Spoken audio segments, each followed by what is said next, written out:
Spoštovani gledalci in poslušalci podcasta Supermoč, lepo pozdravljeni.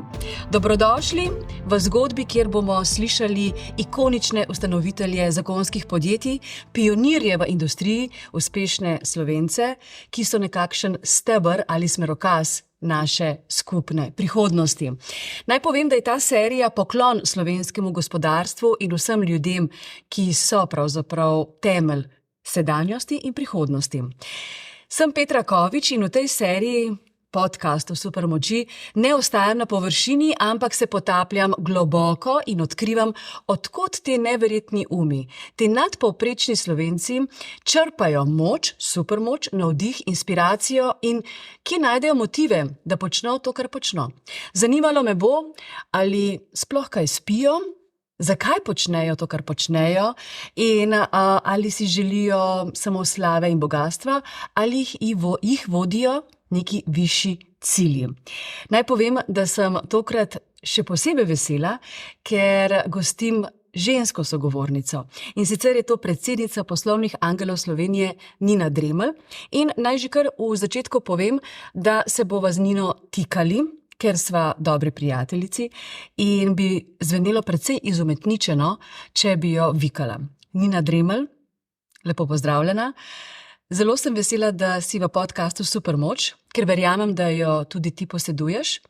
Se strinjaš, da se tikava ali ti je tako v takih formalnih zgodbah to neugodno? Ne, absolutno, dajva se tikati. V startup svetu se vsi tikamo. Aha, sicer pa v tem old school poslovnem svetu pa je vikanje še vedno ena taka lepa manira. Ja, ampak jaz bom tako rekla, v svetu, v katerem jaz delujem, je tikanje ni odraz nespoštovanja, ampak večnemu tiste bližine, da smo ustvarjali nek dober poslovni odnos. Nina Dremelj, predstavila sem te kot predstavnico oziroma predsednico Poslovnih angelov Slovenije, ampak ti imaš še zelo zanimive funkcije. Namreč si članica borda Evropskih poslovnih angelov in še, namreč ti bom podala žogico, da se sama predstaviš, ker malce se igram in ugotavljam, da se Slovenci težko zelo dobro promovirajo, izpostavijo, pohvalijo z različnimi vlogami, ki jih pravzaprav upravljamo. A se strinjaš s tem, da smo malce lažno skromni?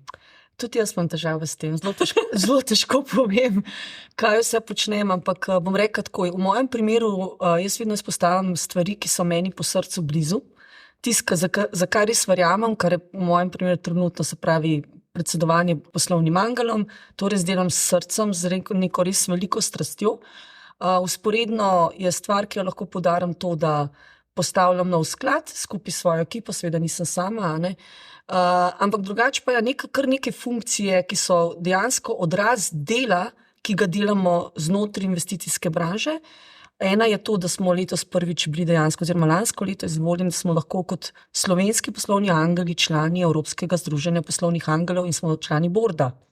Člani smo že kar od ustanovitve, to je 16 let, ampak to, da smo pa zdaj prišli do tega, da lahko tudi soodločamo na evropskem nivoju, kaj se dogaja, kam se investicije peljejo, kako bomo počeli stvari, je pa nek doprinos. Zdaj, zakaj smo to dobili? Vsekakor je bilo to zelo trdo delo. Zato tega jaz običajno ne izpostavljam, ker vse te funkcije, ki pritičejo od tega, da smo, da sem soustvarila Dafund skupaj z Darkom Butino, kar sem zelo ponosna, se pravi prvi angelski uradni sklad, ki smo ga postavili v Sloveniji, ki res deluje po pravilih sklada. Potem, da smo ustanovili sekcijo pod okriljem Gospodarske zbornice Slovenije za startup in scale-up podjetja, kjer sem jaz podpredsednica, ker pač čas ti dovoljuje, kar ti dovoljuje, ampak nekje se pa zasidraš za to, da daš drugim ljudem krila in da jim daš v roke to orodje in da lahko potem res peljejo stvari naprej. Ampak to se zelo lepo dopolnjuje. Vse te funkcije, če lahko tako rečem, niti niso po samih nazivih pomembne. Jaz nisem človek, ki mi pomenijo nazivi, zato imam težavo s tem tudi to zelo promovirati. Jaz sem zelo človek rezultatov. Jaz hočem videti rezultate. Te funkcije ali pa te nazivi so potem posledica vsega tega. Tudi temu pritiče ne obratno. In tudi posledično zelo ne maram ljudi, ki se samo kitijo z nazivi, pa morda ni ozadje vsebine. ni rezultatov, ni produktivnosti, pogost pojav, lahko rečeva, da je pogost pojav v javni upravi tudi, a ne? Ampak da ne bo preveč kritični. Me pa zelo veseli, namreč ko sem te poslušala, sem se spomnila našega sogovornika, predsednika Košarkarske zveze Slovenije, Mateja Erjavca, ki je tudi nedavno tega dobil zelo pomembno funkcijo na evropski ravni in nekako tako kot ti pravzaprav postajata soodločevalca ali sokreatorja na nekih višjih ravneh, kjer bo seveda Slovenija lahko dobila nek nov zagon. Slovenci smo kar prodorni. Kako občutiš zeitgeist? Kako bi recimo slovensko narav v tem trenutku opisala? Smo še vedno plahi, povprečni, se skrivamo, naslanjamo na koga večjega? Kako bi recimo zdajle ta zeitgeist in našo kolektivno naravo opisala? Jaz bi tako rekla, ja, se kar v veliki meri strinjam s tabo. Ne? Mi še vedno nosimo to hlapčevsko kapo, če lahko tako rečemo, ne? Kar je zelo narobe. Slovenci smo v tujini izredno spoštovani. Ampak nažalost je to moment, ko mi dojamemo šele, ko vam pridemo. Ne? Jaz sem tudi kar veliko v tujini delala, ves čas sem ohranjala vezi s Slovenijo, ampak v Sloveniji smo ljudje zelo negativno nastrojeni, ali pa zelo obsojamo tako uspeh, ker ga ne privoščimo, to imamo v DNK-ju, zelo težko povemo nekomu, da je nekaj dobro naredil, kar je najbolj narobe in bi mogli biti na to ponosni, ker to nas vleče naprej. Na drugi strani zelo obsojamo neuspeh, torej kaj počnemo pa? Nič ni vmes, a ne? Nevtralnost je najhujša, a ne? In potem gre Slovenci v tujino in dobivajo priznanja in smo priznani. Lepi primer so športniki naši, a ne? Tam še nekako sodelujemo, ker je to nek tudi bolj tak interni driver Slovencev k športa, ne? Ampak vse ostalo si pa treba prigarati, ne? Veljamo pa v tujini, zunaj, za izredno pridne, marljive, zaupanja vredne, eksekucijske ljudi, se pravi, mi dostavimo stvari, zelo razgledane, zelo, se lahko v bok postavljamo res velikim playerjem in to ni nekaj, kar je kar tako malo za z levo roko zavzeta, ne. Pač vse te funkcije, za kar tudi gospodu Mateju čestitam, meni se to zdi super in bravo, da se to dogaja, ne. Mi ne moramo kot Slovenija biti uspešni, če bomo samo doma negovali to, kar delamo, če že karkoli že pač negujemo, če lahko tako rečemo, ne. Pa o tem bi se še dali debatirati. Navzven se je treba pozicionirati, a ne. Mi smo ena mala oaza, pa tega ne znamo izkoristiti, ne. In še kaj se pol dogaja, ne, to je v našem svetu vidimo, ne, vse dobro gre ven. Zdaj si kapital, potencial talentov, tako, a ne, in vse to je prav, ampak ljudje se ne vrnejo. Zelo težko, a ne. Melanie iz BCG-ja je nedolgo tega, recimo pred leti še govorila, da odhajajo ljudje, Slovenci v tujino, ker je tam bolj stimulativno okolje, ker so boljše plače, večje priložnosti za napredovanje, vse življenjsko učenje, ampak v tistih občutljivih časih, ko je recimo porodniška, ko so otroci majhni, se vendarle vrnejo. Ali pa potem recimo, ko dosežejo nek vrh kariere. No, v zadnjem času temu ni več tako. Ostajajo kljub temu, da je recimo vrtec bistveno dražji v Švici kot pa v Sloveniji, kljub temu ostanejo v Švici. Ja, izgubljene priložnosti, ne? Ja, ampak je pač percepcija ljudi, pa dojemanje, pa sprejemanje Slovencev zunaj drugačno. Mi zelo obsojamo, Slovenci zelo znamo sami sebe obsojati. A ne, nekdo nekaj dobrega naredi, ja, to je zato sigurno, ker so nekaj uredili. Nekaj veze ima. Pa veze ima, ne? Ja. Ni res. Najprej vsak kovanec ima dve plati, a ne. Vedno je treba poznati obe strani zgodbe, a ne. Tudi jaz, včasih preveč sodimo, a ne. Se učim, probam tudi jaz sama sebe zaustaviti, ampak to imamo mi nekako v naši naravi, a ne. In zakaj ljudje zunaj ostajajo? Zato, ker zunaj so sprejeti, a ne. Ja. In mi dejansko smo zdaj konkretno v našem svetu, a ne, v startup svetu, pa scale-up svetu, če lahko rečemo tako splošno, težave, kader, a ne. Mi se zdaj borimo, kako tujce pripeljati visoko kvalificirano delovno silo v Slovenijo. Pa ne mislim, da Slovenija ni za njih zanimiva. Izredno zanimiva država. Si predstavljam. Nam se preseljujejo uspešni vlagatelji iz Amerike, iz Velike Britanije, ker je tukaj dobro živeti. Lepo življenje imamo. Ampak te ljudje so že preskrbljeni, to je druga plata, ne. Ampak kako pa prepričati mlade, da tukaj stanejo? Pa ni problem, da ni izzivov. Ni problem, da ni priložnosti. Percepcija je problem. A ne? Deli Mej malo, bodi tiho, požri, ne znamo nagrajevati, to je pa zato, ker še vedno zelo živimo v komunističnih ustrojih podjetij. A ne? Se spreminja, ne rečem, da vsi, absolutno ne smemo posploševati, ampak ljudi je treba nagrajevati, ljudem je treba povedati, da so nekaj dobro naredili. To je tako, kot vzgoja otroka doma. A ga boš ves čas sodil, kako bo otrok zrastel v uspešno osebo, če vse, kar naredi, je vedno narobe. Ja, na napakah se učimo in to treba pravilno povedati. Ne? In iz tega potem zraste naprej potencial. Mislim, da smo v zelo zagonetni situaciji. Starši radi prepogosto obsojajo in tudi nekako ne razumejo napake kot dobre platforme ali odskočne deske pri otroci. Po drugi strani pa živimo v času brezveznih všečkov. Pravzaprav všečkov, ki nimajo neke realne osnove ali argumenta, in ko pride taka oseba nekam na delovno mesto, si predstavljam, da je lahko tudi kulturni šok ali mrzel tuš, ne? Ker pa tam všečkov ni, ne? Ko nadrejeni reče, to nalogo si je slabo opravil ali tukaj se treba malce bolj potruditi. Kako pristopaš k vzgoji otrok? Zato, da bodo tudi otroci imeli nek optimizem in pogum, ki jo imaš tudi ti. Jaz sem po moje kar zelo zoprna mama.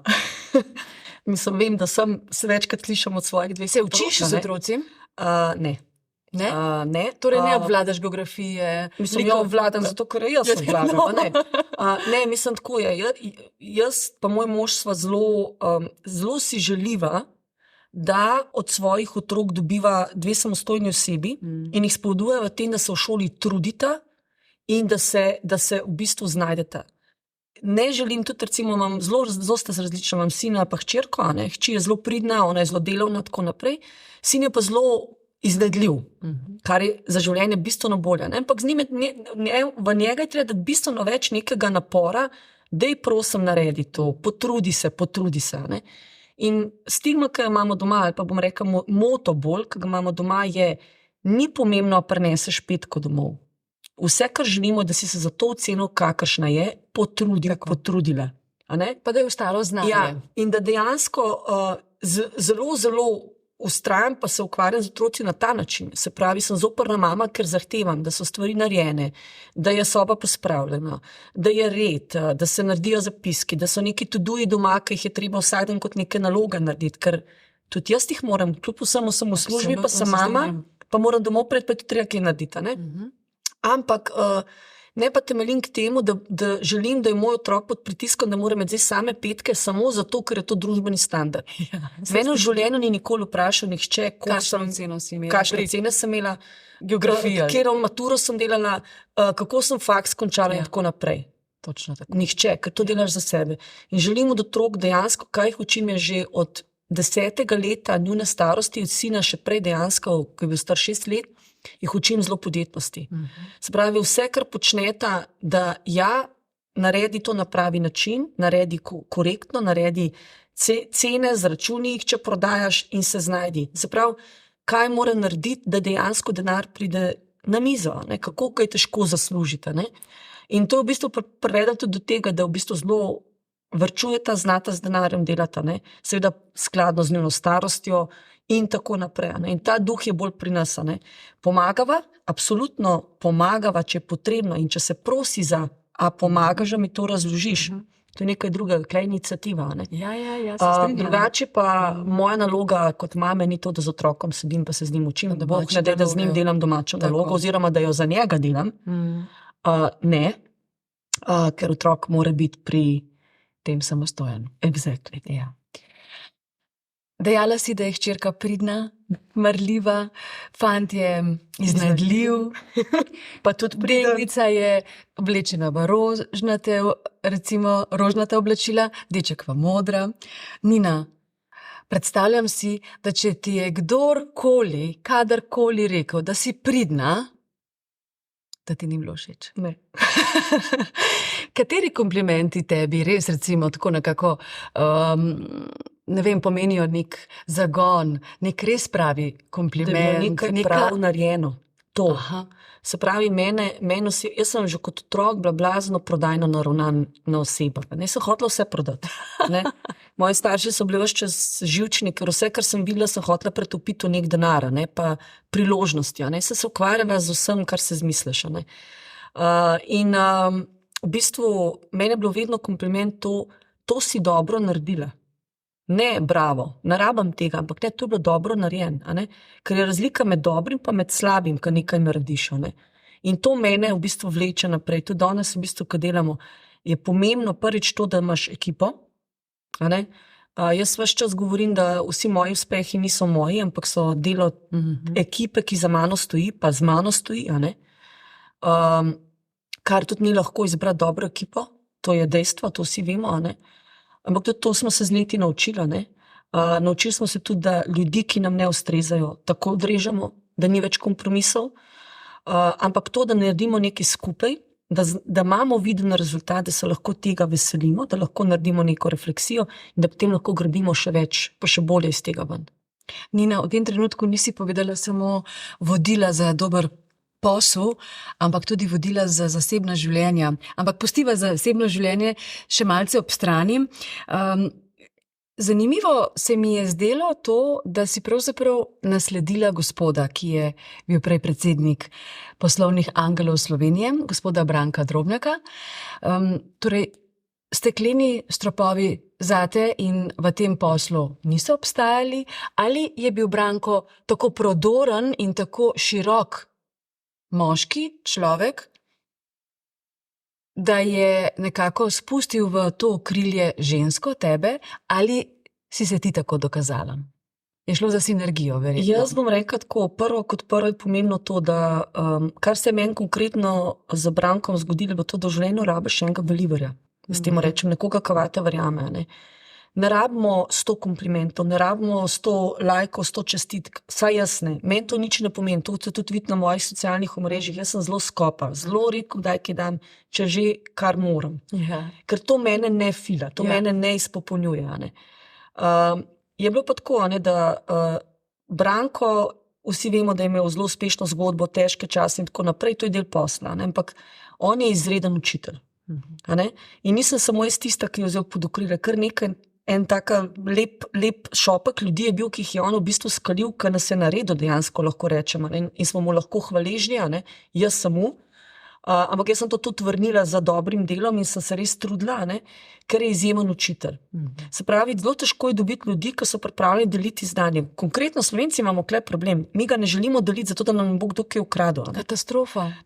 Tukaj dušimo razvoj. Ja, ampak tukaj smo, to so ti stari vzorci.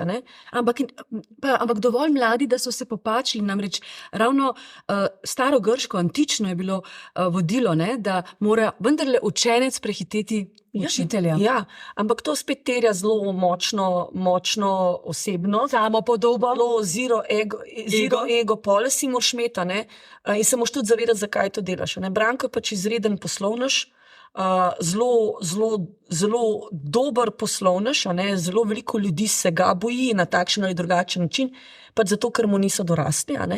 Teh nekaj nas, ki nas je pa dejansko skalil, je bilo pa točno to. Vsi mi smo bili željni znanja in smo bili pripravljeni poslušati. Če si v bistvu pripravljen poslušati in delati in v bistvu iti z disciplino naprej, so vedno ljudje, ki te bojo nagradili, zato ker znajo prepoznati, koliko narediš.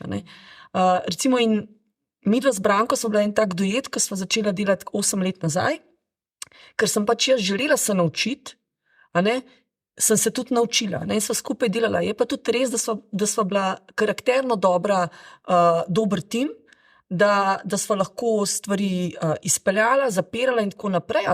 Nekaj pa pol tudi osebnost, kaj imaš. Jaz sem oseba, ki se nekaj dogovori, ne rabim pogodbe. Pri meni je to beseda je zame 100-krat pogodba.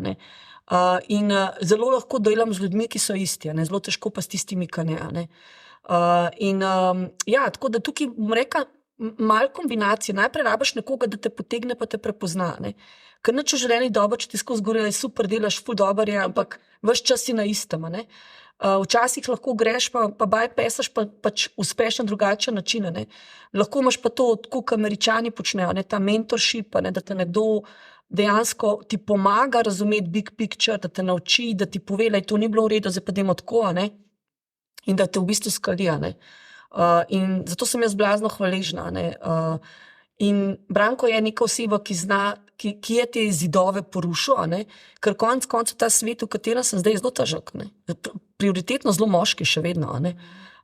In se je bilo treba dokazati, je bilo treba narediti stvari. Je pa vedno tako, da vedno imaš nek procent ljudi, ki jim pa nisi všeč, to je pa normalno, tudi meni so si všeč, tako da ne moreš biti vsem dvomem, da sem vsem, sigurno vem, da nisem, ampak ja, smo nekako naredili smo tudi uspešne zgodbe v zadnji in to mislim, da je ta odraz tega trdega dela bilo točno to, ampak rabiš believerja, tako kot ga tudi startup podjetja, ki jaz vedno rečem, investitor ni investitor, to je believer, nekdo, ki vate verjame, zato te podpre, verjameš po nekaj drugega, kot samo v tisti poslovni model ali pa to. Vse skupaj ima neko, tisti celofan je potem ključen, in ta človek te pol v bistvu puša naprej. Verjamem, da nisem prav v zmoti, če bi lahko rekla, da Nina si rojena pod srečno zvezdo.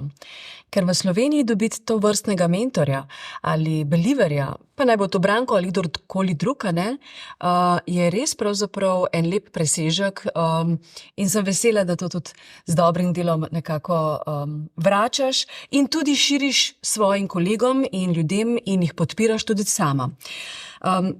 Vse življenjsko učenje je tudi v Sloveniji vse bolj popularno, vedno bolj se zavedamo, da ni še konec izobraževanja, ko opraviš fakulteto ali opraviš celo doktorat, Pa me zanima, kateri viri so tvoji najljubši, od koder črpaš pravzaprav neka nova znanja, ideje za nove poslovne modele, strategije. Pač ne morava skriti, da tik pred snemanjem podcasta sva se pogovarjali tudi o knjigah. Zanimalo te je, ali je zanimivo branje našega direktorja medijske hiše, Stojana Petriča, torej knjige z naslovom Damoklejev meč. Seveda priporočam v branje, boš videla, ali je dovolj zanimivo zate ali ne. Je pa notri kar nekaj zanimivih caseov, ki so presežek, slovenskega poslovnega sveta. Torej, odkot črpaš to znanje? Poskušam čim več brati. Berem fizične knjige, ker mi je to zelo ljubo, ker tudi jih kupujem. Sem pač zelo tak ljubitelj, to imamo neko tako strast doma, da knjige kupujemo kot družina, ali pa rečemo temu mogoče malo, ne vem, investicijski del ali kakorkoli. Knjige. Največ črpam iz pogovorov z drugimi. Jaz zelo rada poslušam. Ko se družim z ljudmi, poslušam in se učim. Moj moto je, druži se oziroma bodi v sobi, kjer si najmanj pameten. Se pravi, druži se, obkroži se s pametnejšimi od sebe. Ker pač tisto, kar znaš, si se naučil. Vedno se pa lahko novo naučiš. Če drugega ne drugačen pogled, nekdo ti stvar drugače interpretira. Tukaj, to je meni blazna zakladnica znanja. Podcasti določeni, drugače pa v bistvu zelo v zadnje čase ugotavljam, da se zelo veliko naučim res na ciljno specifičnih konferencah, kamor grem, ki so zelo namenjene tej specifični sferi vlagateljev in tako naprej, prav dotične stvari, ki me zanimajo. Dejansko pa največ trg. Ljudje, ki so na trgu, ki delajo, pogovor z njimi, poslušati, observirati tudi zgodbe, to, kar delaš kot mentor, kaj se je zlomilo, kaj se ni, kako se ljudje obnašajo in tako naprej. Kaj je bila recimo po tvoji oceni najbolj pomembna izjava, stališče, ideja, ki ste jo imeli na nedavnem vašem dogodku? Na konferenci The Investor's Edge. Jaz bi tako rekla, da v bistvu ta konferenca bila zasnovana predvsem za vlagatelji, pridobiti znanja. Vlagatelji imamo eno tako zelo, bom rekla, tako kot vsi težko dela, vsako delo je težko, ampak svet vlaganja se tako hitro spreminja, predvsem pa po koroni, da dejansko zelo težko slediti, ker zelo težko najti dobre investicije, še težje je pa potem prodati. Se pravi, mi temu rečemo exit, izhod iz nje narediti. Vmes se 100 stvari dogaja. In v bistvu ključni take-away je bil, da dejansko v Evropi delajo dobre zgodbe, dajmo jim slediti, pa dajmo se kaj od njih naučiti. Da se cela paradigma EU-ja obrača zelo v zeleno, v to spremljanje nekega vpliva in pa da pač vlagatelji bomo mogli še bolj spremljati trende, kaj se dogaja in še bolj se povezovati, ker je v bistvu uratala, zdaj bom rekla, predvsem Evropa en mali svet, ki zelo sinhrono želi delovati, pa kljub vsemu še vsak vrtička, kar delamo tudi v Sloveniji lokalno zelo vrtičkamo, a ne? Tudi Evropa to dela in da se v bistvu zelo začele zbujati te ko-investicije čezmejne, cross-border investments, a ne? To je pač neka paradigma, ki je zelo pomembna na nivoju evropskih angelov, evropskih vlagateljev, ne? In da to je treba pospešiti. In da v bistvu taki dogodki spodbujajo ta cross-border. Ključ so do tega, da se ljudje spoznajo. In ko se spoznajo, si dejansko lahko zaupajo, zato ker, tega sem pa tam videl, zdaj sem govoril, v bistvu je ful cool, ne? Ja, jaz pa grem zraven z nekaj denarja, pa prisostvujem v tej investiciji, ne? In tako se dejansko začne, ne? In to v bistvu je ključen takeaway, ker prišli so pa gostje iz različnih delov Evrope, ki do takrat nikoli niso bili v Sloveniji. In to smo najbolj ponosni, da smo jih uspeli prepričati. Krati pa zelo žalostni, ker vidimo, kakšen potencial ima Slovenija. Ker ga oni nam pokažejo, nam dajo ogledalo, dejansko si vsi želijo priti v to Slovenijo. Vsi jo vidijo kot neko blazno oazo sredi Evrope. Želijo si vlagati sem, vidijo, da so ljudje marljivi, pridni, mi jim pa ne ponudimo platforma. Ampak ta platform, ne da jim ga mi ne ponudimo, mi ponudimo, imamo predvsem zelo veliko vir na zakonodajnem področju, davčne olajšave, opcije za zaposlene, zaposlovanje, tuje delovne sile, oblika družb, ki jih imamo in tako naprej. Tukaj imamo težave.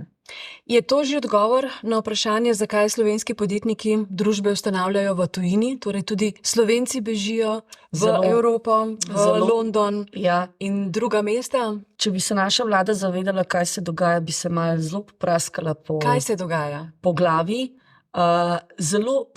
Dogaja se to, da ljudje, ki imajo kapital, globoko razmišljajo, da bo vse preselili na sosednjo Hrvaško.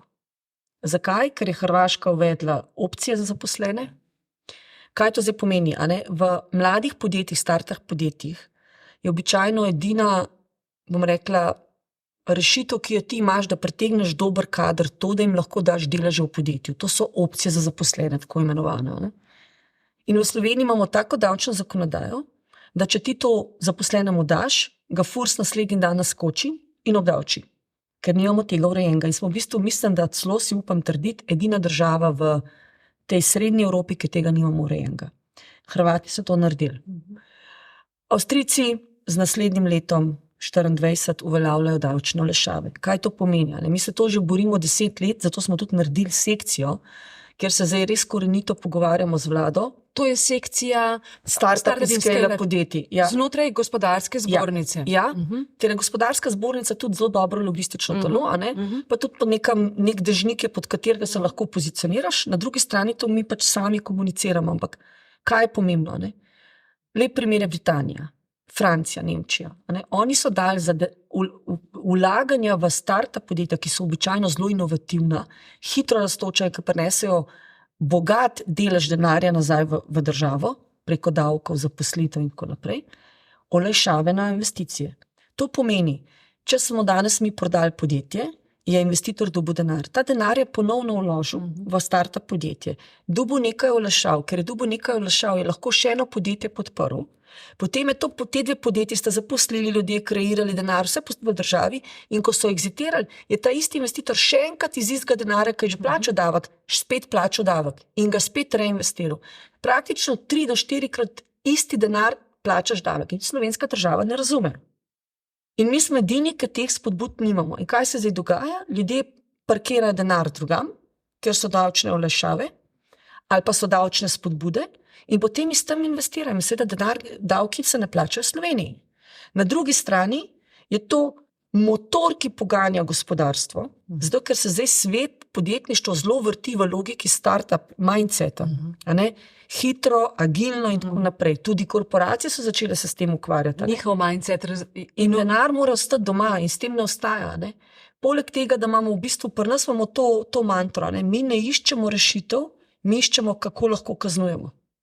To je problem slovenske zakonodaje. In zdaj so nas Avstrijci, ker mi uporabljamo nemško pravo logiko, se pravi, smo zelo Avstrijcom podobni, prehiteli.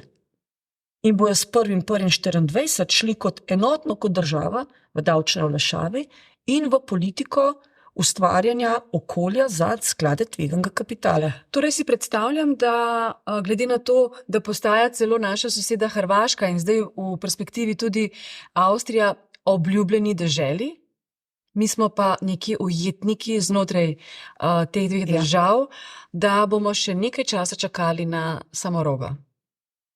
Mislim, Samoroga zdaj... A smo imeli Samoroga ali ga nismo imeli? Kaj smo definicija Samoroga? Samorog je podjetje, ki je vredno več kot 1 milijardo. Smo ga že imeli v Sloveniji? Ja, ampak zdaj, če gledamo iz pravnega vidika, je to podjetje, ki je inkorporirano v Sloveniji, kar pomeni, da v bistvu naš Talking Tom, ker smo vsi na ga zelo ponosni in ga imamo za unikorna, pač ni pravi unikorn, če bi šel po teh parametrih. Ker pač ni bil podjetje, ni bilo inkorporirano v Sloveniji. Drug unikorn, ki ga imamo, je Outbrain. To je naša v bistvu startup Zemanta, ki so zelo v bistvu lepo zgodbo naredili, se združili z Izraelci, so zdaj že vredni toliko denarja. In jaz sem zelo vesela in ponosna, se to dogaja, si želim še reči. Ampak mi seveda na nivoju države spet delamo vse, da bi to preprečili. In to je naš problem. Ne podajamo rešitev, kaznujemo. Smo pa Slovenci sposobni te stvari dati in v bistvu večina slovenskih uspešnih podjetnikov uspe, ko gre v tujino. Ali preseli podjetje v Združeno kraljestvo ali pa v ZDA. Nažalost. In to je dejansko ne zaradi njihove inovativnosti, ki se lahko tam poveča, ali podjetnosti, ali samozavesti, drznosti, ampak dejansko zaradi bolj stimulativnega okolja. Zato, ker tam dejansko tudi dobijo investicijo potem. Ker je to pogoj, ker tuji vlagatelji ravno zaradi teh pravnih zadev pa birokratskih zadev ne želijo vlagati v slovenska podjetja. In to je rak rana zadnjih 10 let, ko se borimo z vsemi in pogovarjamo. Ampak ljudje, tudi jaz razumem, ljudje, ki nikoli v življenju niso skreirali evra zato, ker so pač ta evro, ko so skreirali, tudi vplival na njihovo plačo, ne morejo razumeti, kaj pomeni v podjetništvu, da si ti moraš evro skreirati, da ga imaš. In te potem morajo iti ven, ker v bistvu vlagatelj zahteva, da preseliš podjetje, da ti sploh lahko denar splasira. Zelo preprosto. Pa smo tako inovativni, ker še bolje kot jaz veš, da imamo še vedno težave z dodano vrednostjo na zaposlenega, pač niti podrazno še nismo na povprečju Evrope. So redke izjeme, ki dosegajo 100.000 in več, ampak so izjeme. Smo tako prebojni, znamo poiskati, kaj svet potrebuje, da bi jim mi dali. Je v tem startup, scale-up sceni, ekosistemu neka prebojnost, neka zgodba, ki bi lahko zadišala po svetovni uspešnici? Ja, je. Zdaj bom pa razložila, kaj v bistvu malo zadnje. Slovenci imamo to težavo, da v osnovi smo ta dodana vrednost na zaposlenega. Mi smo država dobaviteljev.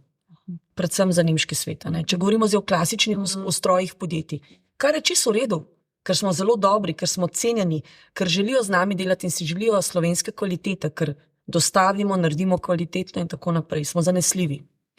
Na startup svetu je pa pač v bistvu, to so pa drugačne vrste podjetij. To so hitro rastoča podjetja. Klasično podjetje rabi 10-20 let, da res naredi nek velik preboj, pa velike prihodke, pa velike dobičke. Startup to lahko naredi v 5 letih. Težava je v tem, da, kot rečeno že prej, vsi te prebojni case-i ali pa primeri grejo ven. Oni te uspešne zgodbe, te dodano vrednost na zaposlenega kreirajo v tujini. In Slovenci smo zelo sposobni, opažamo pa zadnja leta, da so startupi premalo lačni. Lačni ambicij, denarja, vsega, zato ker je bil svet tako krut za njih v Sloveniji. Tukaj ni bilo posluha, težko je investicijo dobiti v Sloveniji. Mi imamo zelo malo tveganega kapitala na voljo. Hrvati imajo že ne vem koliko skladov, zdaj že 4-5 letno tradicijo skladov tveganega kapitala. Mi se zdaj s tem ukvarjamo. Dva si omenila sklada tveganega kapitala nedavno, oziroma že kar pravzaprav skoraj da že 1 leto nazaj na nekem dogodku v Portorožu. Ste jih zagnali? Ja, to je DAFAN, to je bil prvi angelski sklad, ki smo ga mi naredili kot samostojen venture capital sklad. Ta sklad je bil zagnan, se pravi, začetek 2022 smo začeli investirati in zdaj že prehajamo počasi v periodo, ko bomo začeli delati izhode, tako da smo v bistvu zaprli 11 investicij. Je to lep uspeh. To je lep uspeh, ker je bil to mali sklad, to je čist privaten denar. Potem imamo tudi kolege Silicon Gardens, ki zdaj uspešno delajo tretji sklad, pa imamo nekaj manjših takih, sej se miga, ampak nimamo pa tistih, do danes nismo imeli, zdaj se to dogaja, tistih prebojnih caseov, govorimo na venture kapitalu. Ne private equity, ko so klasični skladi, ki kupujejo, pa pridejo pa celo podjetje kupijo ali pa večino kupijo.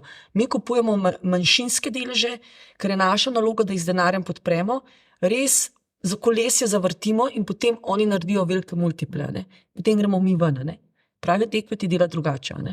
In tega ni bilo. Zdaj to prihaja 3 novi skladi, en bo v deep techu, se pravi, bo zelo v zgodnjih fazah, samo inovacije, ki prihajajo z znanstveno-raziskovalnih sfer, tako privatnih kot javnih. Potem bo klasičen venture sklad, ki bo skrbel za to, da bo potem te naslednje runde zaprl. In ta tretji je Succession, kar je nasledstvo, ki bo pa skrbel predvsem, saj mislim, da so zdaj to, kdor bo izbran, bo tudi povedal, kakšna je strategija, ampak v osnovi je bilo mišljeno za podjetja, ki nimajo naslednikov, da bojo oni not vstopili, nastavili strukturo in dali na večje obrate. Kakšna težava pa je pravzaprav vprašanje nasledstva v slovenskem, recimo, poslovnem okolju? Velika, pa je. Predvsem zato, ker otroci ne želijo. Ali otroci ne želijo, ali pa tisti, ki trenutno vodijo, ne znajo predati, se ne umaknejo. To je pa ta naš slovenski spet mindset, ki v bistvu moramo biti zelo... Meni luč, tebi ključ. Tako zelo, pa mikromenedžeriranje, pa imeti popoln nadzor pa vse. Jaz vedno tudi pravim sama pri sebi, jaz, ko imam ekipo, jaz, ko dam človeku odgovornost, se s tem več ne ukvarjam v mikromenedžeriranju. Za mene so pomembni high level rezultati njegovega dela. Kje smo, kaj smo, kako delamo, denar in tako naprej. Torej, težave imamo z zaupanjem. Ja, velike. Velike težave. To so moje izkušnje, morda bojo kolegi, ki se s tem konkretno bolj ukvarjajo, še bistveno globje težave lahko izpostavljajo, bomo rekla izzive, ampak imamo pa tudi generacije, ki so začele v 60-ih, 70-ih ali pa mogoče še malo kasneje, so zdaj že toliko stare, da rabijo nasledstva, oziroma v 80-ih bomo že rekli. In zdaj te ljudje morajo narediti prehod, oni so bili po drugem mindsetu vzgojenja, tudi ta podjetja so bila drugače naravnana, in zdaj rabijo tudi neko transformacijo samih procesov. Kot da ni samo vprašanje nasledstva, tudi neka transformacija, kako se bomo zdaj mi postavili, da bomo lahko sploh konkurirali s trgom. Tako. Spomnim se, da mislim, da je bila Nokia ali pa Ericsson, ne spomnim se natančno, ki je Slovenijo kot majhno deželo za zelo zanimivo konfiguracijo izkoriščala za preverjanje svojega signala, svoje storitve. Okay. Davno tega. In takrat pravzaprav smo veliko govorili, poročali in pisali, kako je Slovenija kot kakšen tak mali laboratorij, ki bi lahko služil dejansko kot ena taka mala Silicon Valley.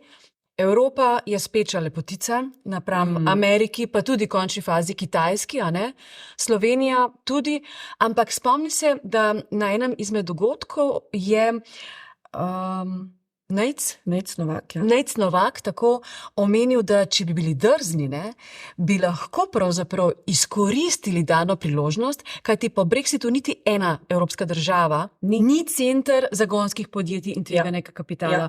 Zakaj ne izkoristimo priložnosti in postane to Slovenija? Kdo tega ne razume? Jaz bom rekel, da tisti, ki vodijo državo. Največji problem je ta javni ustroj, ki v bistvu bom tako rekel, da je komunikacijski šum med vsemi nami. Mi državo popolnoma drugače vodimo, kot podjetništvo trenutno funkcionira v Sloveniji. Slovenci nismo tega izkoristili, pa ne znamo poslušati, kaj nam zunaj govorijo. Nas vsi zunaj, predvsem mi, ko hodimo ven, nas vsi ljudje, ki imajo denar, prepoznavajo kot neki paradise, to se pravi raj na zemlji. Vi ste, jaz bi rekel, dajte mi razlog, da pridem. Ampak imamo najbolj rigidno zakonodajo, najbolj se otepamo denarja, najbolj spodbujamo, da grejo dobri pa kvalitetni ljudje ven, pa da jih nikoli več nazaj ne dobimo, pol jih še kaznujemo, če se da, in gledujemo se po državah, pa po parametrih, ki sploh niso relevantni za to. Zgledujemo se po Avstriji, zgledujemo se po ne vem komu. Dajmo se zgledovati po najboljših. Seveda, to je pa težko se zgledovati po najboljših, ker potem moš velik rezultat pokazati. Ampak smo pa mi pozicijsko na tako dobri lokaciji, Recimo Poljaki nas kujejo v nebo, nas Poljaki vidijo kot tranzitno točko med celim vzhodom, ki povezuje Zahod. Zdaj nas bojo Avstrijci prehiteli, ker bojo naredili novi Luksemburg. Zakaj ga mi nismo mogli narediti? Zakaj? Zato, ker mi bomo raj čakali, pa bomo 6 risk analiz naredili, oni ne bojo nobene, pa bomo 100 problemov izpostavili, kaj bi se lahko zgodilo, namesto da bi reagirali. Tak je naš občutek. Ampak predstavljam si, da če bi te zdaj poslušali predstavniki vlade, da bi ti seveda oporekala, ne? Predstavljam si. Sigurno, ja. Ampak s tem delovanjem, ki ga opisuješ, ali bi lahko okrnili recimo socialno državo? Ne. Kvečno spodbudili bi še več nastajanja vsega. V bistvu, kaj nam manjka? Mi ne ustvarjamo države za mlade, za naše naslednje generacije. Naša Slovenija kot država nima dolgoletne strategije. Vsaka vlada, ki pride, dela svojo logiko. Mi pa nimamo high-level strategije. Tako kot ima Švica, oni jasno vejo, kaj hoče. Luksemburg se je spomnil nekaj desetletij nazaj, koliko 20-30, da ne bom zdaj govorila številke, ker ne vem na pamet. Mi bomo naredili to, ker so bili tam neka celica, ker noben za njih ni vedel. Kolikšno supermoč občutiš v sebi in v recimo svojih kolegih, isto mislečih, dobro namerno naravnanih, da bi lahko vendarle postali, ali ste že opinion makeri, ali tisti, ki vršijo eno določeno vrsto pritiska na odločevalce. Koliko je sploh tega posluha med vami, koliko si sploh Slovenci upamo z nekih pozicij vplivati na to, da se vendarle začne čedalje bolj. Mi smo se v bistvu zato smo v bistvu dejansko vse željo za sekcijo, ker se je treba boriti tudi za naše podjetnike. Mi smo konec koncev vsi sami podjetniki. In ko na koncu priš do točke, da gre za tvoj denar, konec koncev smo davkoplačevalci, vse, in ti ni vseeno, kaj se s tem denarjem dogaja. In veš, da participiraš k tej stvari, tudi želiš vedeti, kako se bo delilo to stvar in kakšen impact bo to imela. In čezdalje bolj smo glasni vsi. Zakaj? Zato, ker se cel svet vrti na tem, da bo treba spremeniti ustaljene vzorce, ki so do zdaj veljali za dobre. In mi se ne moramo vračati nazaj v socializem. Danes je stvar narejena tako, da imeli bi socializem, uživali bi pa prednosti kapitalizma. Ampak v kapitalizmu je pač tako, da je treba rezultat pokazati. In čezdalje večji vpliv si želimo imeti, pa čezdalje bolj smo glasni, tudi povezujemo se z ostalimi akterji, nismo edini, kar je meni pomembno, da se na nacionalnem nivoju različne interesna združenja smo se začeli pogovarjati, ker vsi imamo isti problem. Nina, kako vidiš Slovenijo čez 10 let? Kje boš ti čez 10 let? V kakšni družbi bodo živeli tvoji in moji otroci? Mene je malo strah, iskreno. Razmišljam o tem, da me ne bo več v Sloveniji. Ne, nisem želela tega. Prav začutila sem te. Jaz tako pravim, za imeti družino v Sloveniji. Slovenija je super država za imeti družino, za vzgajati otroke. Otroci so lahko zunaj, sprehajamo se, smo varni, ampak tudi na koncu na šolskem sistemu, razen nekaj privatnih, kvalitetnih šol, ki imamo, se ne moramo več otrokom obljubljati kvalitetne izobrazbe. Ko pa jaz v šoli govorim z učiteljico, pa je isto starosti kot jaz, pa ne ve, kaj je PowerPoint, ki je orodje, ki je že zdavnaj pasé, pa tega ne znamo uporabljati. Tukaj imamo težavo in ni to naša odločitev. Otroci so se začeli obračati za željami potem, da grejo ven. Ker vidijo tam tisto, vsak, ki je tudi, jaz vidim pri kadru svojemu, vsi, ki so malo ambiciozni, imajo že jasno pot, kam želijo iti in so zelo izven povprečja. Take študente pa nas vzamemo, da jih potem naučimo, izdrilamo in tako naprej. In vsem smo pač res ponudili platformo, da so se lahko skalile. In bomo še to počeli, ker res mislim, da je treba vzgajati kvaliteten kader doma. Ampak te otroci grejo potem ven. Otroci, to so že konkretne osebe. Zakaj? Zato, ker vejo, da drugi bo imel možnost. Doma pa tudi nima vzvoda, da bi tako znanje pridobil. Tako da za Slovenijo, če mi ne bomo konkretno se nekam brcnili, mislim, da ne bo to dobro. Smo pa še vsi zelo patrioti. Slovenija je lepa država, mi smo Pa tukaj malce doma. romantični. Tako, Kaj ne? pa, če recimo ta podcast zaključiva na tak način, da se spomniva, Maribor si je pred leti delil status evropskega mesta kulture. Kultura, ja, ok. Mislim, da z enim mestom na Portugalskem. In na tamkajšnji otvoritveni prireditvi je bil leitmotiv, veš kaj? Odprite okna in odprite jih na stežaj. Se strinjam. In spomnim se, da je bila to zelo lepa prispodoba, da naj vendarle to zadošljivost malce Začnemo malo prepihamo drugače, ja. in začnemo dobro s polnimi pljuči dihati v naši deželi, ki je lepa, kjer tudi bivamo prijetni posamezniki, sposobni, talentirani. Nekako stavim na vas, opinion makerje, da boste znali taktno, premišljeno, modro, prepričljivo povedati. A lot of pressure. Ampak Nina, ti in tvoji kolegi to zmorete.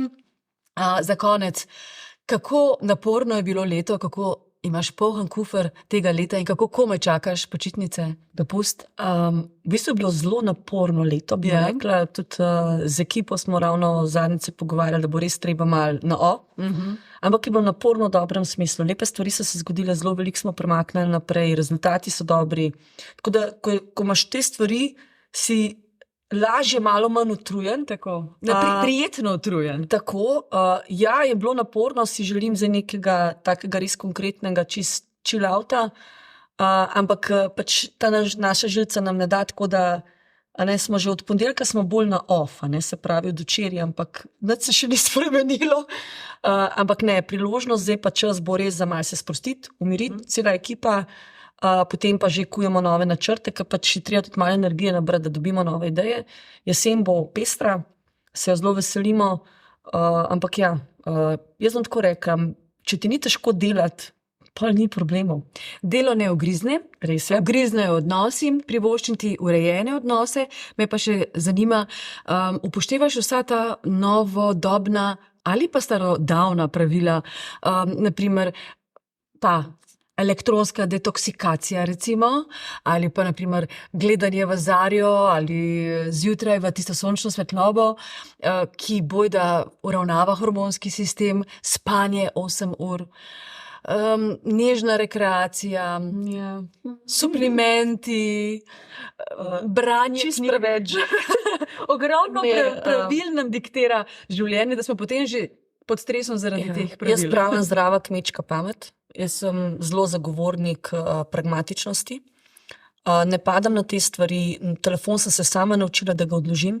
Ko sem doma, ko sem na dopustu, telefona ni. Če bo pač Je na mute. na mute in ga pustim, ga sploh ne nosim s sabo. Če bo karkoli umrlo zaradi tega, ker me 2 dni ni, potem ne, bomo naredili na novo. To smo se naučili. Imam svoj ritual, to je jutranja kava, obožujem kavo, sem coffee lover, brez tega ne morem, moj svet se vrti okrog kave, rada se družim tudi z ljudmi, pa tako naprej, ne delam teh jutranjih zar, pa tega.